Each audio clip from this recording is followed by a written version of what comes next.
by grilling her about how much money it would 启 take 动录 to 影 get 中 her to have sex with another man. They hitchhiked to the coast together, engaged in the typical dorm raps about the meaning of life, attended the love festivals at the local Hare Krishna temple, and went to the Zen Center for free vegetarian meals. It was a lot of fun, said Cotton, but also philosophical. We took Zen very seriously. Jobs began sharing with Kottke other books, including Zen Mind, Beginner's Mind by Shunryu Suzuki, Autobiography of a Yogi by Paramahansa Yogananda, and Cutting Through Spiritual Materialism by Chogyam Trungpa.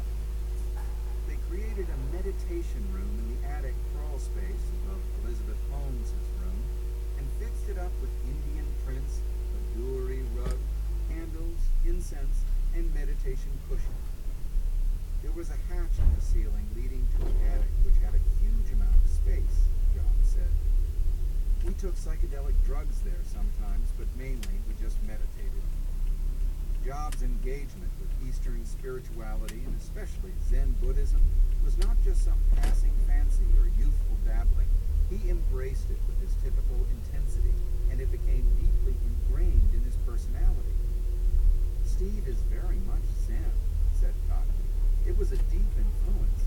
You see it in his whole approach of stark, minimalist aesthetics, intense focus.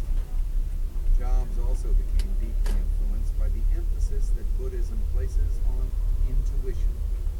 I began to realize that an intuitive understanding and consciousness was more significant than abstract thinking and intellectual logical analysis, he later said.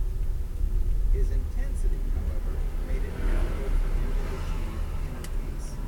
His Zen awareness was not accompanied by an excess of calm, peace of mind, or interpersonal melodies.